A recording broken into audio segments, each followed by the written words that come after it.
We can. Thank you very much. I'm going to hand over to you now. I'm going to drive the slides for you as well. So just, I know we've only got 4 or 5. So thanks very much for joining us, and I'll hand it over to you. Brilliant. Thank you. Well, first of all, welcome everybody. My name is Kathryn Davis. I'm Head of Tourism at Destination Bristol, and I'm also Interim CEO at Visit Bath. And I've been working in destination management and marketing for about 20 years. 20 years and about 5 days. So I've got a lot of experience in terms of working in tourism with bids. So if we just crack on with the slides.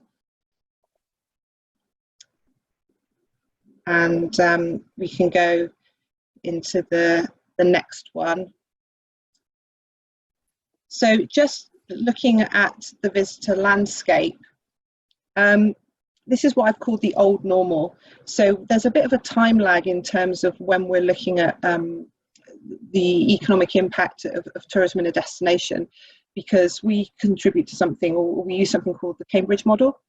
Within the Cambridge model, it uses national data sets, which are usually available sort of from May for the International Passenger Survey and then later on for the others. So we usually get this around October, November time. So the data that we're looking at now is from 2018.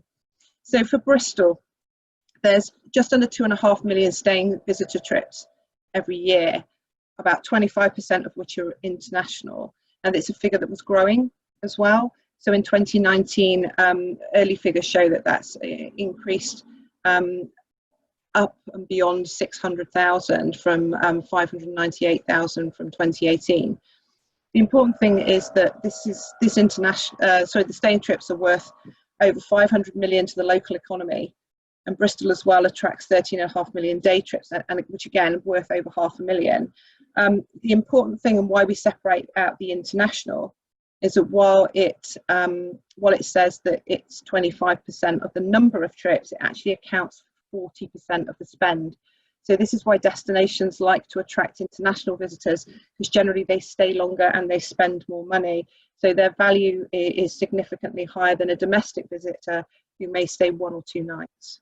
So if you move on to the next slide.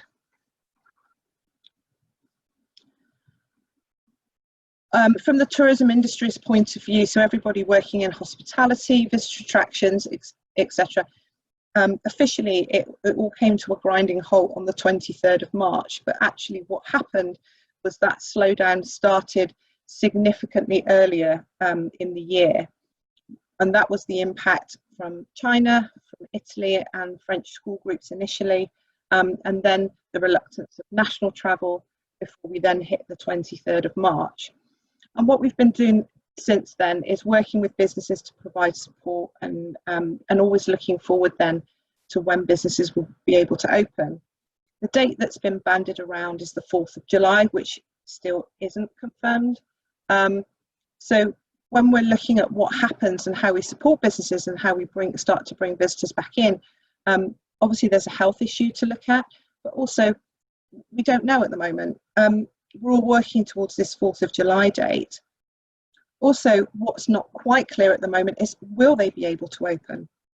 The difference in the social distancing between 1 metre and 2 metres is the difference between someone opening a door and surviving or staying closed, whether that's permanently or for a longer period of time.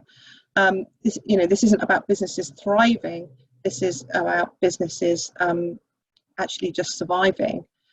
And certainly from a hotel perspective, once we get the clearer understanding, particularly for the smaller businesses, about the operational side of things, so how they will clean, how they will clean rooms, how long rooms have to be off for. We're still, again, slightly unclear about the capacity at which people will be operating. Now, estimates show that we'll be looking at probably 30 to 40% of capacity. Those are the estimates in which the businesses are working at the moment in terms of hotel accommodation.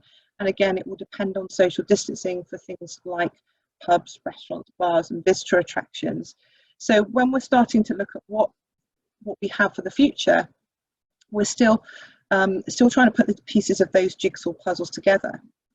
Again, mass gatherings is another challenge, not just for outdoor events like the traditional festivals, sports events, but also looking at conference and meetings. The convention market is incredibly important for destinations such as Bristol and the larger cities, but also some of those key meeting spaces for academic institutions and other cities is critical. And one of the things that we're working with venues with at the moment is what their reduced capacity starts to look like. So if you have a destination like Bristol, where you have a high number of venues that can operate at around 400 to 500 capacity, suddenly you find that's 100. And what this will look like moving forward is a bit of a challenge, not least if you can get that many people in a room at one time. So the conference and meetings industry has a particular challenge alongside the leisure industry.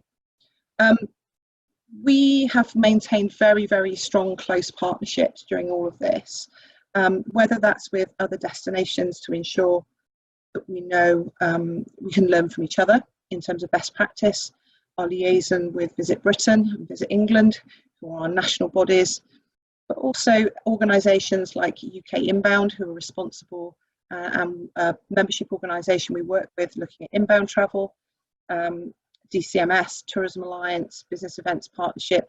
I mean, there are so many partnerships that we can all learn from and we share, and quite often that we're working on getting data to them at very late notice to enable them to lobby with a collective voice on behalf of the industry. So when we're looking at the new normal recovery, it's absolutely critical for us that we can only really move forward once we have answers to some of these questions. So moving on to the next slide.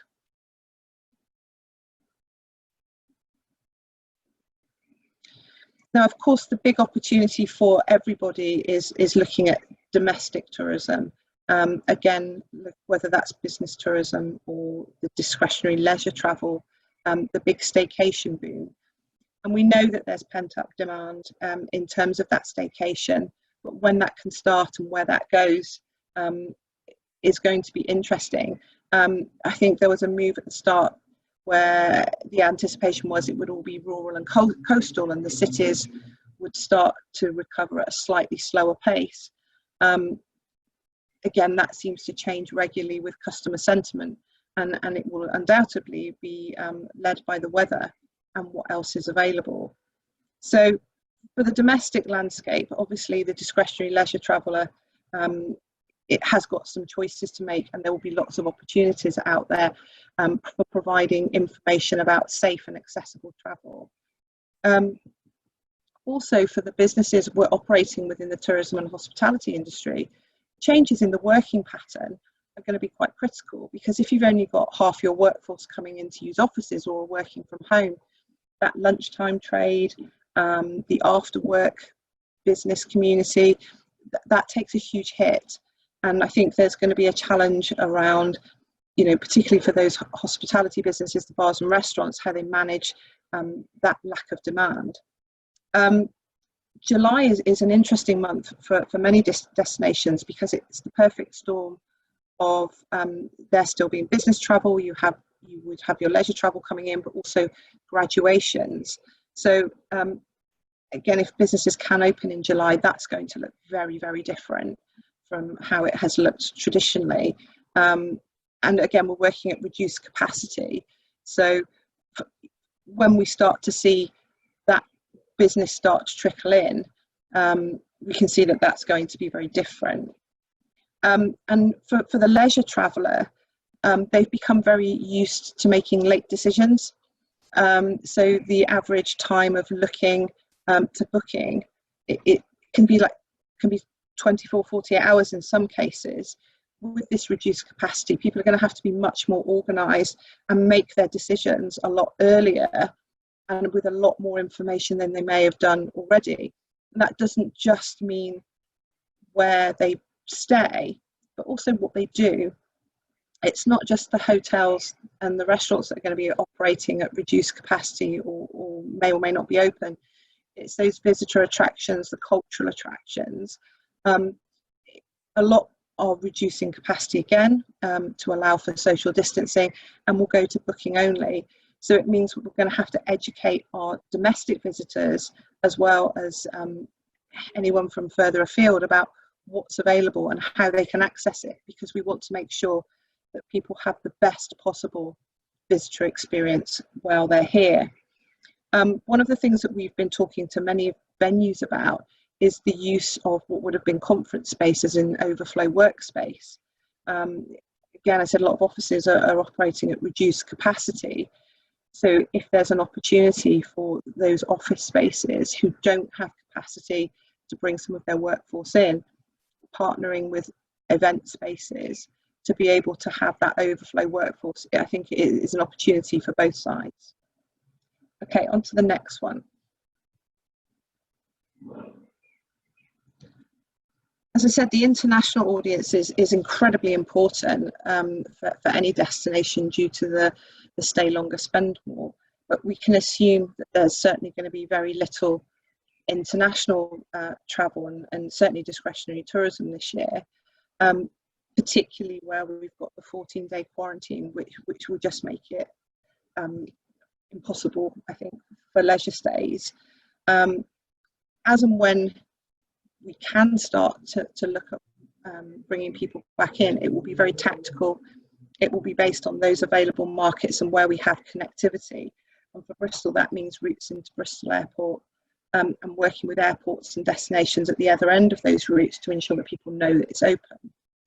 One thing that we have been doing right through lockdown is ensuring we maintain contact with our travel trade partners, and those are people who are working in the professional inbound industry, wholesalers, retailers, because again, we're having to review all the packages, not just on reduced capacity, but for places that won't be open. A lot of that business will, is still there for 21 and 22, but these are organisations that work on a very, very long time scale. So it's important that we maintain contact with them to ensure that when we are at a point of recovery, they have the information that they need to be able to sell on to their customers, but at the same time have an opportunity there if there is any business to be had later on this year, that we're all well placed to do that. And for us, it's been critical that we've kept in contact with the Visit Britain international offices, even sharing the virtual Bristol from home and the virtual Bath campaigns that we've been running to make sure that the destinations remain visible, even if people can't access them. And I think we're on the last slide now. So just to go over, I just thought I'd explain a little bit about what our short-term priorities are. From a destination management organisation point of view and from a destination perspective, as businesses start to open up, it's critical that we support them and we give them the platforms in which to communicate their offer. As I said, it's going to be complicated. It is pieces of jigsaw that need to be put together. And so by having access to the Visit platforms, it gives them a great opportunity to be able to communicate. And again, rebuilding these itineraries that motivate travel, whether they're saleable itineraries through the travel trade or just encouraging people to come in. Some of these itineraries that we will put together really need to be reviewed, particularly if we're going to be encouraging people to stay longer. In terms of a product-led approach to marketing, this is critical. This is about just communicating what's open, and I think showcasing the breadth of what you will have within your destination, and picking up things like the walking routes, the cycling routes. All of these things are going to be so important in terms of repositioning the narrative of a destination and motivating people to come and visit when it's safe to do so. And we have to be flexible. A lot of the campaign work that we're planning is digital, because should the worst happen and there be a second spike, we need to be in a position to close this down and react accordingly. Obviously, we're all hoping for the best, but we have to be sensible and prepare for the worst at the same time. And having a data-based approach to what we're doing, so making sure we're reflecting back what people are looking at online, that we're keeping up to date with consumer sentiment trends. This is all incredibly important. and staying engaged, in whether it's with the travel media, whether it's with our trade partners, and certainly our business partners. Things will change, things will evolve, things will open up at a later stage, and we have to remain flexible and nimble to be able to support these businesses with when they open up. And I've talked a lot about opening up, but there's another job to do. That's supporting those who are closed and hope to open at another point. It's incredibly important that as destinations we give them the support to remain visible, so that when they are in a position to reopen, they've not disappeared from the landscape. So for me, it's a gradual movement of business from opening to surviving and then hopefully to thriving in the new landscape.